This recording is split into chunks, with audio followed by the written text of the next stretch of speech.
Hello friend, नमस्कार। कैसे हैं आप सब। मैं आपका अपना साथी शिवशंकर मिश्रा लीगल दर्पण चैनल में स्वागत करता हूं। फ्रेंड्स, मैं आज चर्चा करने वाला हूं कि एंसेस्टर प्रॉपर्टी क्या होता है, पैतृक संपत्ति क्या होता है। क्योंकि बहुत सारे व्यूअर्स का ये मैसेज आया था कि पैतृक संपत्ति के बारे में एक वीडियो बनाइए, उनमें बताइए कि पैतृक संपत्ति क्या होता है, पैतृक संपत्ति के अंतर्गत किन प्रकार के संपत्तियों को शामिल किया गया है, और पैतृक संपत्ति को क्या कोई व्यक्ति जिसको चाहे उसको वो दे सकता है, जिसके नाम से वो पैतृक संपत्ति है, या फिर उस पैतृक संपत्ति तो है अपने पीढ़ी दर पीढ़ी आता रहता है। तो इन तमाम मुद्दों पे आज मैं बात करने वाला हूं। तो इसे जानने के लिए वीडियो को लास्ट तक देखिएगा, और वीडियो देखने के बाद अच्छा लगे तो चैनल को ज्यादा से ज्यादा सब्सक्राइब, लाइक और शेयर कीजिएगा।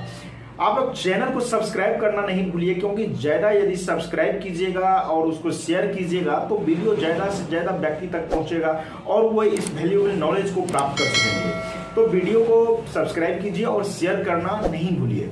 तो आइए फ्रेंड, जानते हैं कि सबसे पहले संपत्ति जो होता है, हमारे जो प्रॉपर्टी लॉ है उसके हिसाब से संपत्ति कितने प्रकार के होते हैं, संपत्ति कौन कौन से होते हैं। फ्रेंड देखिए, संपत्ति को यदि देखा जाए तो एक तो एंसेस्ट्रल प्रॉपर्टी हुआ, पैतृक संपत्ति हुआ, दूसरा होता है स्व अर्जित संपत्ति यानी सेल्फ अर्न्ड प्रॉपर्टी।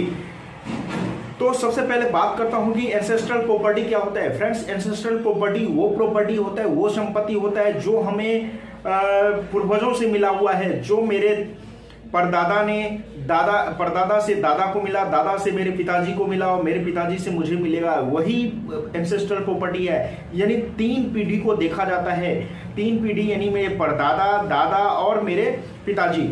तो अब यहाँ पे बात आती है कि एंसेस्ट्रल प्रॉपर्टी के अंतर्गत किस प्रकार के संपत्ति को रखा जाता है। तो फ्रेंड्स, एंसेस्ट्रल प्रॉपर्टी के अंतर्गत उन सभी संपत्तियों को रखा जाता है जो कि वसीयत वाली संपत्ति ना हो, जिसका कोई विल नहीं बना हो, जो गिफ्ट में नहीं मिला हुआ हो, उन सभी संपत्तियों को हम एंसेस्ट्रल प्रॉपर्टी के अंतर्गत रखते हैं।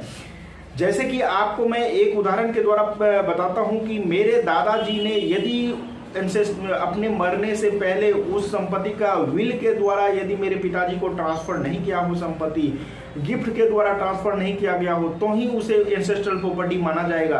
लेकिन यदि मेरे दादाजी ने एक वसीयत के थ्रू मेरे पिताजी को वो संपत्ति दे दिया है, तो वो संपत्ति पे फिर एंसेस्ट्रल प्रॉपर्टी नहीं माना जाएगा, पैतृक संपत्ति नहीं माना जाएगा, और उस संपत्ति पर मेरा कोई अधिकार नहीं होगा। हमारे पिताजी जिसको चाहे वो संपत्ति बेच सकते हैं, जिसको चाहे ऐसे दे सकते हैं। तो ये चीज हमेशा ध्यान रखें कि संपत्ति जो है, एंसेस्ट्रल प्रॉपर्टी जो है, एंसेस्ट्रल प्रॉपर्टी हमेशा वसीयत वाली नहीं होनी चाहिए। एंसेस्ट्रल प्रॉपर्टी ऐसी होनी चाहिए जो खुद ट्रांसफर हुआ है। कहने का मतलब ये है कि हमारे दादाजी ने बिना वसीयत किए हुए ही खत्म हो गए, दुनिया से चले गए, मर गए, और वो संपत्ति फिर हमारे पिताजी के नाम हुए।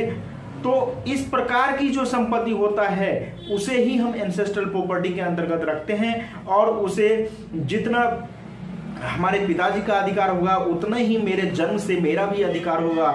मेरे बच्चे जब जन्म लिए तो उसका जन्म से उतना ही अधिकार होगा।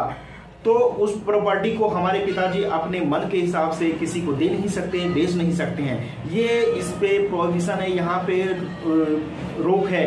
तो एंसेस्ट्रल प्रॉपर्टी की यही एक खासियत है कि जो हमें पूर्वजों से प्रॉपर्टी मिला है, उस प्रॉपर्टी को जो हमारे गार्जियन हैं वो अपने हिसाब से उस प्रॉपर्टी को किसी को दे नहीं सकते हैं।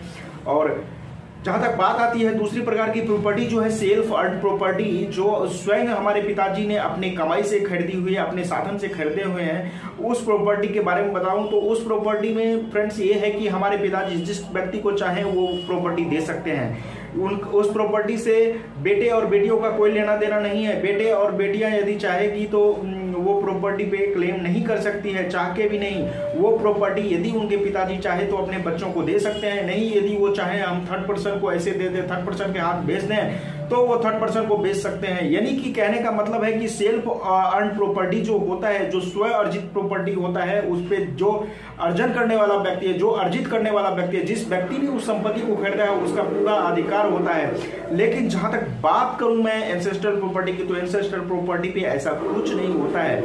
मैं आइए इसे एक उदाहरण के द्वारा समझाने की कोशिश करता हूं कि मान लीजिए एक प्रॉपर्टी है, जो प्रॉपर्टी हमारे दादाजी ने मरने से पहले वसीयत नहीं बनाया था, तो वो प्रॉपर्टी क्या हुआ, मेरे पिताजी के नाम हुआ। अब मेरे पिताजी क्या है कि मेरे पिताजी पे जब वो संपत्ति हुआ तो मैं जब जन्म लिया तो पिताजी का जितना उसमें हिस्सा हो गया उतना ही मेरा वो संपत्ति है। अब बात आती है कि हमारे बच्चे के भी उस हिस्से में से उतना हो गया। तो कहने का मतलब है कि यदि कोई व्यक्ति मृत्यु हो जाता है तो मृत्यु के बाद वो पूरा संपत्ति, ये भी समझ लीजिए, वो मृत्यु के बाद वो पूरा संपत्ति उसके पत्नी के नाम नहीं हो जाएगा, पत्नी पे ट्रांसफर नहीं हो जाएगा यदि वो वसीयत नहीं बनाया है। तो जितना पत्नी का हिस्सा होगा उतना बेटे और बेटियों का भी अधिकार होगा, सब बराबर के अधिकार होंगे। और उसके बाद यदि बेटे के बच्चे हैं तो उसके भी अधिकार बनेंगे, जो बेटे के हिस्से होंगे उसमें से उसके बच्चों को समान अधिकार मिलेगा, ना कि उसके पत्नी यानी बच्चों के जो दादी जी हैं उनमें से। तो कहने का मोटा मोटी मतलब है कि एंसेस्ट्रल प्रॉपर्टी वो प्रॉपर्टी होता है जो बिना वसीयत किए हुए हमारे पूर्वज ने खत्म हो गए, और उसके जब पूर्वज खत्म हुए तो मेरे परदादा से दादा को मिला, दादा से मेरे पिताजी को मिला, और पिताजी से मुझे मिला, मुझसे मेरे बच्चों को मिलेंगे। तो और उसमें हम वसीयत नहीं किए हुए हैं, वसीयत के थ्रू हम उनको ट्रांसफर नहीं किए हैं, तो वो प्रॉपर्टी जो है हम एंसेस्ट्रल प्रॉपर्टी कहते हैं, पैतृक संपत्ति कहते हैं। और उस पर पूरा का पूरा अधिकार जो गार्जियन होता है उसका नहीं होता है, जो बच्चे जन्म लेते हैं जन्म से ही उसका अधिकार उस पर माना जाता है, और उस प्रॉपर्टी को गार्जियन अपने हिसाब से बेच नहीं सकते हैं, किसी को दे नहीं सकते हैं। यहीं पे यदि बात करूं स्वअर्जित संपत्ति का, सेल्फ अर्न्ड प्रॉपर्टी का, तो वो जो स्वयं द्वारा अर्जित संपत्ति है उसको जो व्यक्ति ने अर्जित किया है, जैसे मेरे पिताजी ने कोई प्रॉपर्टी अर्जित किया है तो पिताजी जिसको चाहे वो संपत्ति दे सकते हैं, बेच सकते हैं, मैं उस पर कोई रोक टोक नहीं कर सकता है। तो दोनों में मेनली डिफरेंस यही होता है। तो आई होप कि आप लोगों को अब पता चल गया होगा, आप लोग जान गए होंगे कि एंसेस्ट्रल प्रॉपर्टी और पैतृक संपत्ति में एंसेस्ट्रल प्रॉपर्टी और स्वअर्जित संपत्ति में क्या अंतर होता है। थोड़ा कंफ्यूजन है एंसेस्ट्रल प्रॉपर्टी का, थोड़ा कुछ प्रॉपर्टी लॉ में ऐसा दिया गया है, लेकिन बारीकी से यदि समझे तो इसको समझना कोई बड़ी बात नहीं है, आदमी समझता है। तो आप लोगों के मन में फिर भी यदि कोई कंफ्यूजन होगा तो आप मुझे कमेंट करके पूछ सकते हैं, मैं उसका जवाब देने का कोशिश करूंगा। आज तक के लिए फ्रेंड्स इतना ही, फिर मिलेंगे नेक्स्ट वीडियो में, तब तक के लिए धन्यवाद।